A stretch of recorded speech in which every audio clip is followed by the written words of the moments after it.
తమ అభినందన సందేశాన్ని అందించవలసిగా కోరుతున్నాను. సభా సరస్వతికి నమస్సుమాంజలి. కాలము, దేశము, విశిష్టమైనటువంటి సమయం. ఒక అద్భుతమైన కాలంలో, మాఘమాసంలో భ్రమరాంబ మల్లికార్జున స్వామి వారి యొక్క దివ్య పాదాల సన్నిధిలో ఇంతమంది దేవీ చరణాలని ఆశ్రయించి ఇక్కడికి వచ్చినటువంటి భక్తాగ్రగణ్యుల సమక్షంలో సాక్షాత్తు సూర్య తేజముతో వెలుగుతున్నటువంటి భాస్కరులు ఒక అద్భుతమైనటువంటి దేవీ మహాత్మ్యం వారి చెప్తున్నప్పుడు ప్రవచనం నిన్న సాయంకాలం కూడా మణిద్వీప వర్ణనం వింటే చాలామంది మణిద్వీపంలో అమ్మవారి పాదాన్ని అలా చేత్తో ముట్టుకోవడానికి అవకాశం కల్పించినట్లుగా వారు మాట్లాడిన విధానాన్ని నిన్న మనం విని తరించాం, దర్శించాం, అమ్మని కనురాల వీక్షించాం.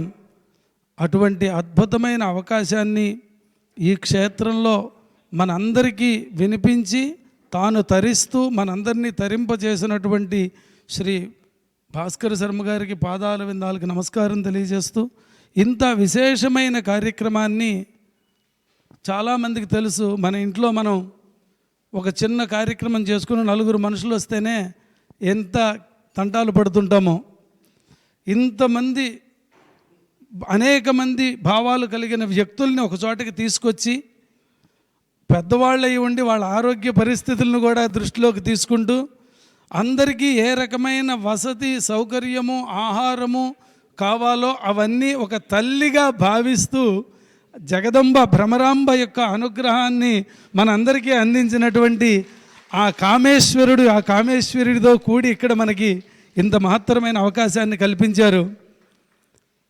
ముందుగా ఇలాంటి అనేక కార్యక్రమాలు చేయాలి అనేటువంటి సంకల్పం సిద్ధిస్తూ ఇంకా అనేక కార్యక్రమాలు చేయాలి అని వారికి ఆ అమ్మవారి అనుగ్రహం కలగాలి అని ప్రార్థన చేస్తూ, చాలా విశేషమైనటువంటి ఒక పక్కన చండీ హోమం, ఒక పక్కన రుద్రపారాయణం, రుద్రహోమం, నవగ్రహ హోమం, సౌరహోమం, ఇవన్నిటికీ తలమానికమైనటువంటి కృష్ణ యజుర్వేద సంపూర్ణ హవనం. కృష్ణ యజుర్వేదం 82 పన్నములు పారాయణం. ఎంత మహత్తరమైనటువంటి క్రతువులు జరుగుతున్నాయి ఇక్కడ. ఇంత అద్భుతమైనటువంటి నవాహ్నిక యజ్ఞంలో ఇది నవమాస యజ్ఞం అయితే బాగుండేదేమో అన్నంత ఉత్సాహభరితంగా, చాలా అద్భుతంగా, ఎవరికి శ్రమ తెలియకుండా వారు నిజంగా ఎప్పుడు శ్రమ పడుతున్నారో, ఎంత శ్రమ పడుతున్నారో ఆయన భార్య, కుటుంబం, పిల్లలు వాళ్ళందరూ మనందరం గమనిస్తూనే ఉన్నాం. ఇదంతా దైవారాధన. ఇక్కడికి వచ్చిన ప్రతి సువాసిని అమ్మవారే, ప్రతి వ్యక్తి మల్లికార్జునుడే అనేటువంటి భావనతో వారు ఇక్కడ కూర్చుని ఇంత అద్భుతమైన కార్యక్రమాలు నిర్వహించడమే కాకుండా పొద్దున్నే సువాసినులందరినీ కూర్చోబెట్టి సువాసిని పూజ చేయించడం, మరి అందరితోటి అక్కడ అభిషేకం నిర్వహింపచేయడం, ఇలా ఎవరికి మనస్సుకి ఏది అవసరమో, ఒక తల్లి ఏ పిల్లవాడికి ఏది అవసరమో అది ఎలా పెడుతుందో అలా ఎవరికి ఏది ఎప్పుడు ఎంత అవసరమో అంత వారు అందరికీ అందిస్తూ ఇంత అద్భుతమైన కార్యక్రమాన్ని నిర్వహించారు. కాలంలో నిన్న కథలో మనం 9 రోజుల కథల్లో చాలా విశేషాలు విన్నాం. రాక్షస ప్రవృత్తి కలిగిన వాళ్ళని చూస్తాం. రాక్షస ప్రవృత్తి ఉంటే తప్ప దైవత్వం నిరూపణం కాదు. ఇది ఇప్పుడు కాదు, కృతద్వాపర త్రేత యుగాలు అప్పటి నుంచి కూడా ఒక రాక్షస ప్రవృత్తి రావడం, ఇదంతా కూడా గాథల రూపంలో మనకు ఎందుకు తెలుస్తోంది అంటే, మనలో కూడా ఉండే రాక్షస సంహారం మనంతట మనమే చేసుకుని మనము దైవ చరణాలని పట్టుకోవడానికి చేసే ప్రయత్నంగా మనకి ఇట్లాంటి కథలు గాథలు వింటూ ఉండాలి, వాటిని ఆచరిస్తూ ఉండాలి. శ్రీశైలం వచ్చి మనం ఏం పట్టుకెళ్తున్నాం ఇప్పుడు అంటే, ఏం పట్టుకెళ్తాం? లడ్డూలు ప్రసాదమా, విభూది పొట్లాలా, కుంకుమ ప్యాకెట్లా? కాదు. 9 రోజుల పాటు మనం విన్నటువంటి జ్ఞాన గంగా సాగరంలో మునిగిన స్నానంలో వచ్చినటువంటి అద్భుతమైన శ్రవణం ద్వారా మనకి ప్రవేశింపబడినటువంటి ఒక అద్భుతమైన మాటల్ని కొన్నింటినైనా ఇంటి దాకా పట్టుకెళ్ళండి, మననం చేయండి. మననం చేసిన దాన్ని ఆచరించే ప్రయత్నం చేయండి. ఆచరిస్తూ మన అనుయాయులకు ఉపదేశం అందిస్తూ మన సనాతన హైందవ సంప్రదాయానికి ముందుకు తీసుకెళ్లేందుకు, భవిష్యత్ తరాలకి అందించేందుకు మన వంతు మనం ప్రయత్నం చేయడం కోసం 9 రోజులు ఇక్కడున్నాం. కానీ తోసుకుంటూ మల్లికార్జున స్వామిని చూడటానికో, ఆహారం తీసుకోవడానికో, ఇక్కడి నుంచి విభూతి కుంకుమ పట్లాలు పట్టుకెళ్ళడానికో ఇక్కడికి రాలేదు. జ్ఞాన గంగలో స్నానం చేసాం. జ్ఞానంతో మన ఇంటికి వెళ్దాం.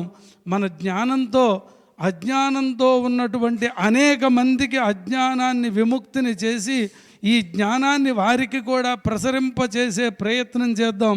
9 రోజులలో మనం విన్న వాటిల్లో కనీసం ఒక 9 అంశాలని మన హృదయానికి ఆకళింపు చేసుకుని అనుష్ఠానం చేసి ఆచరించే ప్రయత్నం చేయటమే మనం శ్రీశైలం వచ్చినందుకు మనకి ధన్యత.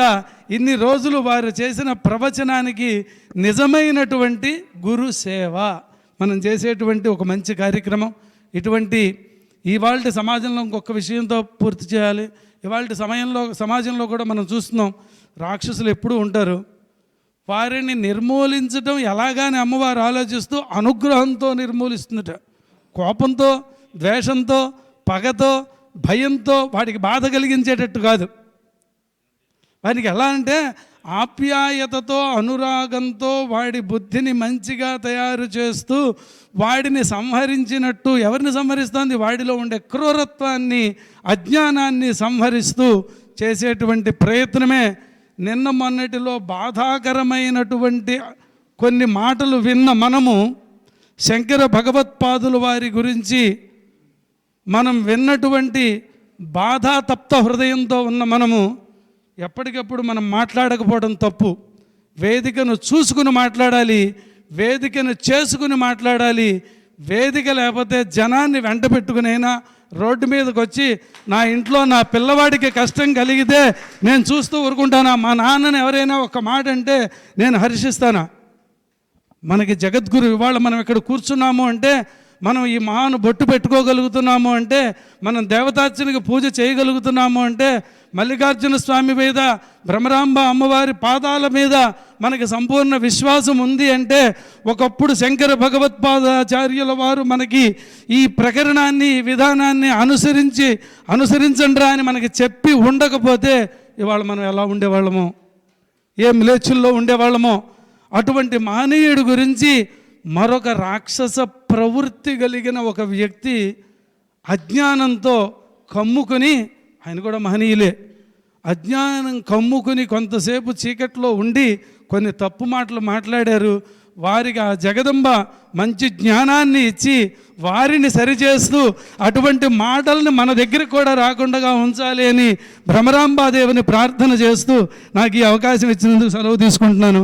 నమ పార్వతీపతయే, హర హర మహాదేవ. అది బ్రహ్మశ్రీ విష్ణుభట్ల సూర్యనారాయణ శాస్త్రి గారి ధర్మాగ్రహం అవసరం, సముచితం. ఎందుకంటే వేద పండితులైనా, అహితాజ్ఞులైనా తమ వృత్తి ధర్మమైన, వారి విద్యుక్త ధర్మమైన తమ అనుష్ఠానాలతో పాటు ధర్మానికి గ్లాని ఏర్పడినప్పుడు ఇలా ఎలుగెత్తి చాటాల్సిన అవసరం ఇలాంటి వేదిక పైన ఉంది. సామాజిక మాధ్యమాల ద్వారా కూడా మనం గట్టిగా సమాధానం చెప్పాల్సిన అవసరం ఉంది. మొహమాటాలు అవసరం లేదు. ఏం మొహమాటం లేదు గనుకనే మార్కండేయ పురాణంలో, దేవి భాగవతంలో 5వ సర్గలో, దేవి మహాత్మ్యంలో చండీ అమ్మవారు తమ యొక్క స్వరూపాన్ని ఎలా చూపించింది? మొహమాటం చూపించలేదు కదా. ఆమెనే మనకు ఆదర్శం కావాలి. ఈ వేదిక ద్వారా మనమంతా ధర్మ విరోధంలో మనలోనే ఉంటూ మన ఇతిహాసాలను, మన ధర్మాన్ని, మన సంస్కృతిని అవహేళన చేయడమో, చరిత్రను వక్రీకరించడమో. ఒకే ఒక్క మాట చెప్తా కామేశ్వర శర్మ గారి అనుమతితో. ఇవాళ శ్రీశైల దేవస్థానం ఇంత లక్షల మందితో, ఎంతోమంది కన్నప్పలు, ఇవాళ లక్షల మంది కన్నప్పలు వచ్చి దర్శనం చేసుకుంటూ ఉన్నారు. ఎంతోమంది పండితులు వచ్చి దర్శనం చేసుకుంటూ ఉన్నారు.